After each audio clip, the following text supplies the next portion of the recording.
Invisible forces shaping the flow of the land. Not always seen, but carefully planned. Long before independence flags were raised high, systems were built that would never truly die. Colonial structures carved deep into place, not for development, but extraction based. Economies designed to serve distant thrones, while weakening the strength of local zones. Rail lines stretch from the mines to the sea, not to connect but to facilitate free movement of resources out of the land, while development within was never the plan. Governance models imposed from afar, detached from culture, identity, and who we are. Education designed to produce compliance, not innovation, not intellectual defiance. These were the first giants, silent but strong. Systems embedded that lasted so long, not physical rulers alone in command, but structural control across the land.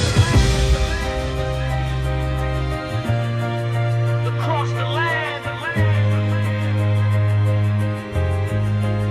across the land.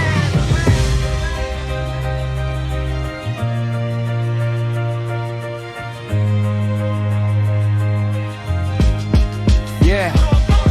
Independence came, but the systems remained. The surface had changed, but the structure sustained. Now operating under a different disguise. Neo-colonial forces hidden in plain sight. Wealth extraction, our masters, global trade. Agreements signed, but carefully played. Contracts complex, written in code, benefiting few, while the many erode. Multinational powers controlling the chain, from raw material to global gain. Africa supplies, the world refines, and profit accumulates beyond our lines. Financial systems dictating the pace, debt structures tightening economic space. Policy is shaped, not always within, but influenced by powers outside looking in. These are the giants, full of the scribe, not myths of fiction, but systematized. Invisible empires without a crown, yet shaping economies up and down. Yes, these are the giants, full of the scribe, not myths of fiction, but systematized. Invisible empires without a crown, yet shaping economies up and down. But once awareness begins to rise, we start to see beyond the disguise. Patterns emerge that were hidden before, the logic behind what we couldn't ignore.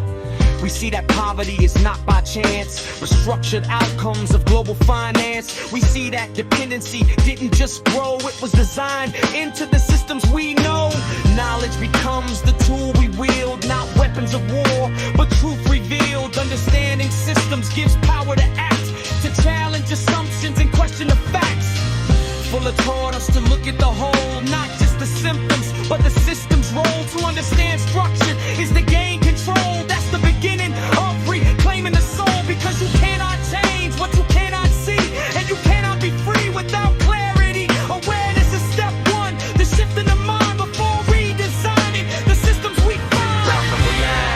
And a turning point stands with the power to redesign its own plans, not through resistance alone or protest, but building systems that outperform the rest. From resource extraction to value creation, local industries driving transformation, ownership shifting back to the ground where wealth is generated and truly found. Trade redefined to benefit all, not systems where only the strongest stand tall, but structures where growth is shared and sustained, and dignity across the land is regained. This is not rejection of the global space, but participation on a stronger page where Africa enters not as supplier alone, but as a creator, a builder, fully grown. The giants don't fall by force or demand, they fade when new systems rise and expand.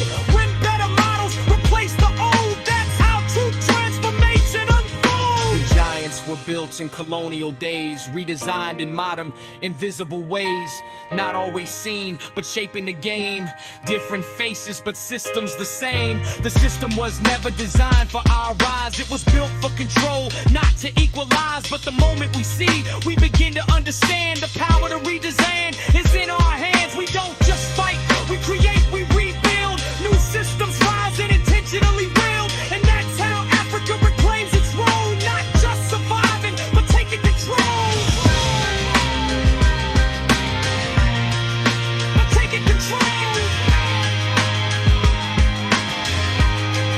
But taking control. The greatest form of control is not force. It is a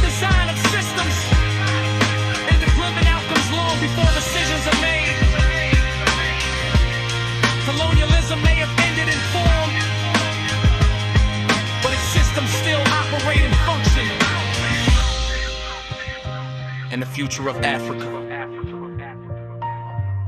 depends not on resisting these systems alone.